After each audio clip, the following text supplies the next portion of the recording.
નમસ્તે મિત્રો, સ્વાગત છે અમારી યુટ્યુબ ચેનલમાં।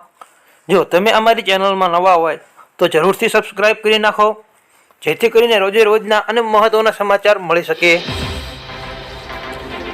જોઈએ અયોધ્યામાં રામ મંદિરને લઈને હવે બાબા બાગેશ્વરનું નિવેદન સામે આવ્યું છે। વાત જાણે એમ છે કે બાગેશ્વર ધામના ધીરેન્દ્ર કૃષ્ણ શાસ્ત્રી અયોધ્યામાં રામ મંદિરને લઈને નિર્માણ અને સનાતન ધર્મ અને હિન્દુઓને અત્યાર સુધીનો સૌથી મોટી જીત ગણાવી છે। 22 જાન્યુઆરી તેઓ અયોધ્યા જશે તેની પુષ્ટિ ધીરેન્દ્ર શાસ્ત્રીએ કર્યું છે। માત્ર તે જ વ્યક્તિ કમનસીબ હશે જે આ દિવસની રાહ જોતો નથી। તેમણે કહ્યું છે કે સમગ્ર વિશ્વમાં સ્થાયી થયેલા ભારતીય મૂળના લોકો આની રાહ જોઈ રહ્યા છે। જોકે તેમણે એમ પણ કહ્યું છે કે રામ મંદિર તો બની ગયું છે, પરંતુ જ્ઞાનવાપી અને મથુરા આજે બાકી છે, એટલે કે 2 મંદિર હજી બનાવવાના છે। ત્યારબાદ હાલ ગુજરાત સહિત અને આખા દેશમાં વાઇબ્રન્ટ સમિતિની ચર્ચા થઈ રહી છે। આ તરફ હવે સામે આવ્યું છે કે ગુજરાતના ગાંધીનગરમાં વાઇબ્રન્ટ સમિતિનું ઉદ્ઘાટન કર્યા પછી વડાપ્રધાન નરેન્દ્ર મોદી ગિફ્ટ સિટી ખાતે ગ્લોબલ ફિટનેસ લીડરશિપ અને ફોરમના દિગ્ગજો સાથે વાર્તાલાપ કરશે। વડાપ્રધાન નરેન્દ્ર મોદી ગિફ્ટ સિટીના ક્લબમાં 25 થી 27 પસંદ કરેલા ફિટનેસ જાયન્ટ્સ જૂથ સાથે વાત કરશે। પછી આ ગિફ્ટ સિટીમાં આ દિગ્ગજોને લોકોને સૂચનાઓ કેવી રીતે લાગુ કરી શકાય છે, સરકાર આના પર કામ કરશે। નોંધનીય છે કે ગુજરાત સરકારે તાજેતરમાં ગિફ્ટ સિટીમાં દારૂની મંજૂરી પણ આપી દેવામાં આવી છે મિત્રો। ત્યારબાદ વાત કરીએ તો અયોધ્યામાં રામ મંદિરના અભિષેકનો ભવ્ય કાર્યક્રમ 22 જાન્યુઆરી યોજાવા જઈ રહ્યો છે, જેને લઈને હાલ અયોધ્યામાં જોરશોરથી તૈયારીઓ ચાલુ થઈ રહી છે। રામ મંદિરને લઈને લોકોમાં ભારે ઉત્સાહ જોવા મળી રહ્યો છે। વડાપ્રધાન નરેન્દ્ર મોદી રામ મંદિરના ઉદ્ઘાટન કરશે, પણ આ પહેલા રામલલ્લાની મૂર્તિને પણ પ્રાણ પ્રતિષ્ઠા કરવામાં આવશે મિત્રો।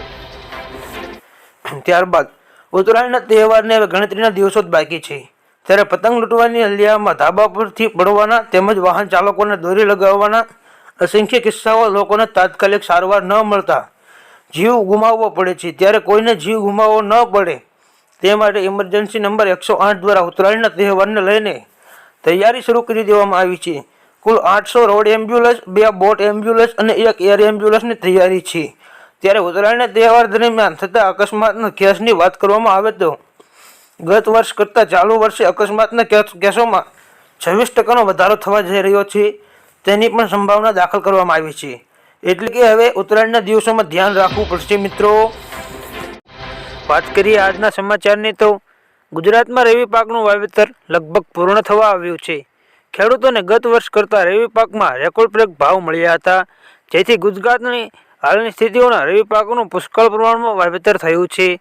અત્યાર સુધીમાં ગુજરાતમાં 14.77 લાખ હેક્ટરમાં રવિ પાકનું વાવેતર થયું છે, જેથી ખેડૂતો માટે આ વર્ષ ખૂબ જ ફાયદાકારક નીવડશે તેવું કૃષિમંત્રી રાઘવજી પટેલ દ્વારા નિવેદન આપવામાં આવ્યું હતું મિત્રો। એટલે કે રવિ પાકનું વાવેતર પૂર્ણ થવા જઈ રહ્યું છે મિત્રો। ત્યારબાદના સમાચાર જાણીએ તો રાજ્યમાં ખેડૂતો માટે ખુશ ખબર છે। હવે ગુજરાતના ખેડૂતોને રાતના સમયે પિયત માટે નહીં જવું પડે, રાતે ઉજાગરા કરીને ખેડૂતોને પિયત નહીં કરવું પડે। જી હા, હવે રાજ્યના તમામ ખેડૂતોને રાતના બદલે દિવસે વીજળી મળશે। ખેડૂતોને ઘણા સમયથી દિવસે વીજળી આપવાની માંગને મુખ્યમંત્રી ભૂપેન્દ્ર પટેલે ટેકો આપ્યો છે અને એક જ વર્ષમાં તમામ ખેડૂતોને દિવસે વીજળી મળી રહે તે માટે જાહેરાત કરી છે। અરવલ્લીના મોડાસરના મુલાકાતે પહોંચેલા મુખ્યમંત્રી ભૂપેન્દ્ર પટેલે ખેડૂતલક્ષી જાહેરાત કરીને કહ્યું કે એક જ વર્ષમાં રાજ્યના તમામ ખેડૂતોને દિવસે વીજળી મળશે। ડિસેમ્બર 2024 સુધીના ખેડૂતોને દિવસે વીજળી આપવાનું મુખ્યમંત્રી ભૂપેન્દ્ર પટેલે વચન પણ આપ્યું હતું મિત્રો। ત્યારબાદ કોરોનાને લઈને કોરોનાની નવી ઇનિંગ આખા દેશમાં ફરી શરૂ થઈ રહી છે, ત્યારે અમદાવાદમાં કોરોનાના નવા કેસ વધી રહ્યા છે। શહેરમાં કોરોનાના વધુ કેસ સામે આવ્યા હતા। 6 માંથી 3 લોકો વિદેશના પ્રવાસે હોવાનું સામે આવ્યું હતું। ગઈકાલે 7 દર્દીમાંથી 1 દર્દીને સારવાર બાદ રજા અપાઈ હતી। નવરંગપુરા, સરખેજ તથા નારાયણપુરાના કેસો સામે આવી રહ્યા છે, જેથી અત્યાર સુધીના કોરોનાના કેસોમાં સંખ્યા 12 સુધી પહોંચી ગઈ હતી। તમામના સેમ્પલ જીનોમ સિક્વન્સિંગ માટે મોકલવામાં આવ્યા હતા મિત્રો। એટલે કે ગુજરાતમાં કોરોનાના કેસમાં ફરી વધારો જોવા મળી રહ્યો છે। ત્યારબાદના સમાચાર જાણીએ તો રાજ્યમાં ફરી એકવાર ઠંડીને લઈને હવામાન વિભાગે આગાહી સામે આવી છે। વાત જાણે એમ છે કે હવામાન વિભાગના ડાયરેક્ટર ડોક્ટર મનોરમા મોહંતીએ રાજ્યમાં ઠંડીને લઈને આગાહી કરી છે। તેમણે કહ્યું છે કે રાજ્યમાં આગામી 5 દિવસ વાતાવરણ સૂકું રહેશે। આગામી 48 કલાક વાતાવરણમાં વાદળછાયું રહે છે તો 3 દિવસ બાદ તાપમાનનો પારો 1 થી 2 ડિગ્રી ગગડશે મિત્રો। ત્યારબાદના સમાચાર જાણીએ તો બિહારની રાજધાની પટનામાં આ એક દિવસોમાં એક ખાસ પાડો ચર્ચાનો વિષય બની રહ્યો છે। હકીકતના પટનામાં ડેરીના એક એક્સપોર્ટમાં દેશભરના ડેરી ખેડૂતો પહોંચ્યા છે। 10 કરોડની કિંમતનો આ પાડો ગોલુ 2 પણ આ એક્સપોર્ટમાં પહોંચ્યો હતો। મુર્રા જાતિના આ પાડાએ ઘણા આંતરરાષ્ટ્રીય એવોર્ડ પણ મેળવ્યા છે। આવી સ્થિતિમાં આ પાડાને જોવા માટે પટનાના વેટનરી કોલેજના ગ્રાઉન્ડમાં લોકોની ભીડ હતી મિત્રો। રોજના સમાચાર તમને મળી શકે તો વાત કરીએ તો મહેસાણાના ઊંઝામાં નકલી જીરું બનાવવાની ફેક્ટરી ઝડપાઈ છે। 12,000 કિલોથી વધુ જીરું ઝડપાયું છે।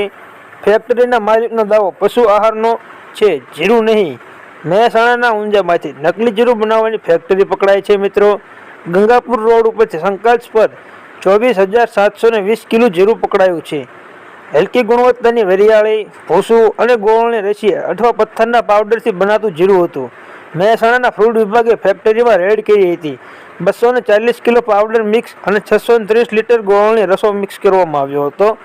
5300 કિલો વરિયાળી લૂઝ જપ્ત કરાયો હતો મિત્રો।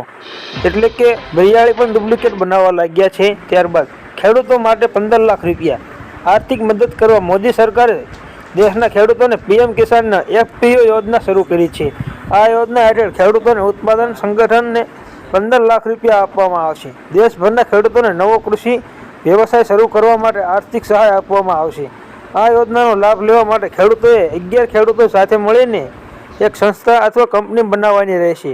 નેશનલ એગ્રીકલ્ચર માર્કેટ ઓફિશિયલની વેબસાઇટ પર અરજી કરવાની રહેશે મિત્રો। આખું વર્ષ વાવાઝોડાનું રહી ગયું। આ વર્ષે દેશમાં અનેક વાવાઝોડા ટકરાયા છે। હજુ થોડા દિવસ પહેલા દક્ષિણ ભારતમાં મિચાંગો વાવાઝોડાએ તણખાટ મચાવી રહ્યો હતો। એવામાં ફરી આંબાલાલ પટેલે મોટી આગાહી કરી છે। સામે આવી રહ્યું છે કે આંબાલાલ પટેલ દ્વારા આગાહી કરવામાં આવી છે કે ડિસેમ્બરમાં 1 મહિના 1 કે નહીં 2 વાવાઝોડા ટકરાશે। ડિસેમ્બરના અંતના તબક્કામાં અને જાન્યુઆરીમાં પણ એક સિસ્ટમ સક્રિય થવાની સંભાવના છે। આ વાવાઝોડું લો પ્રેશરના કારણે સક્રિય બનશે। એટલે કે આ વર્ષ પૂરું થતાં એન્ડમાં પણ ડિસેમ્બરમાં એક વાવાઝોડું આવવાનું આંબાલાલ પટેલ દ્વારા વ્યક્ત કરવામાં આવ્યું છે મિત્રો।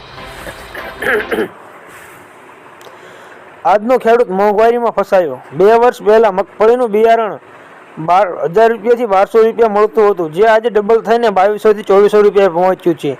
તે જ રીતે 2 વર્ષ પહેલા 1 એકર જમીનને ખેડવાના રૂપિયા પ્રતિ કલાકે 800 રૂપિયા હતા, તેમાં પણ ભાવ વધારો થઈને 1200 રૂપિયા પહોંચ્યા છે। વધુમાં 2 વર્ષ પહેલા પ્રતિ દિવસની મજૂરી 150 થી 200 રૂપિયા હતું, જે આજે વધીને 250 થી 350 થઈ ગઈ છે। અને રાસાયણિક દવા ખાતરોમાં 2 વર્ષ પહેલા અને આજની તારીખમાં કિંમતોમાં 30% વધારો કરવામાં આવ્યો છે મિત્રો। આમ વધતી જતી મોંઘવારીને કારણે દિવસે ને દિવસે ખેડૂત દેવાદાર બનતો જાય છે। ત્યારબાદના સમાચાર જાણીએ તો ખેડૂતોને 2 લાખ સુધીનું દેવું માફ। એક માહિતી અનુસાર ગુજરાતના કુલ 53,20,626 ખેડૂતો નોંધાયેલા છે। તેમાંથી 37,28,639 ખેડૂતોએ 22 અને 23ના વર્ષ દરમિયાનમાં 31મી જાન્યુઆરી 2023ની સ્થિતિમાં એટલે કે માત્ર 10 માસમાં કૃષિ માટે કુલ 98,285 કરોડની લોન લીધી હતી। એટલે દરેક ખેડૂતોએ વધતા ઓછા પ્રમાણમાં લોન ખરીદી છે, પરંતુ તેનો સીધો અર્થ એ થાય છે કે ગુજરાતના દરેક ખેડૂતોએ માથે સરેરાશ 2,63,595 લાખનું દેવું છે મિત્રો। ગુજરાતમાં અસલ ઠંડી હવે પડશે। હવામાન વિભાગની આગાહી મુજબ આજે રાજ્યમાં ઠંડીનો અનુભવ થશે। ગાંધીનગરના ડાંગ, સાબરકાંઠા સહિત જિલ્લાઓમાં તાપમાન 30 ડિગ્રી રહે તેવી શક્યતા છે, જ્યારે પોરબંદર, ખેડા, અમદાવાદ, જૂનાગઢ અને સાણંદ સહિતના જિલ્લાઓમાં તાપમાન 31 ડિગ્રી રહેશે। મોરબી, મહીસાગર, અરવલ્લી, અમરેલી, બનાસકાંઠામાં તાપમાન 29 ડિગ્રી રહી શકે છે અને સુરત અને દાહોદમાં પણ 27 ડિગ્રી તાપમાન રહેશે મિત્રો। એટલે કે આજથી હવે ગુજરાતમાં ઠંડીનો ચમકારો વધવા જઈ રહ્યો છે। ત્યારબાદના ખેડૂતને લઈને મહત્વના સમાચાર મિત્રો। ખેડૂતોને મોટું આંદોલન। મોંઘવારીને કાબૂમાં લેવા તથા ભાવ વધારાને રોકવા સામે કેન્દ્ર સરકારે રાતોરાત ડુંગળીના નિકાસ પર પ્રતિબંધ મૂકી દેતા સૌરાષ્ટ્ર, ગુજરાત સહિતના દેશભરમાં ડુંગળીના ઉત્પાદકોએ રાજ્યોમાં તીવ્ર પ્રત્યાઘાત પડ્યો છે। સોમવારથી રાજકોટ સહિતના માર્કેટ યાર્ડોમાં ડુંગળીનો વેપાર બંધ કરવાનું એલાન કરવામાં આવ્યું હતું। આવક હરાજી બંધ થઈ છે।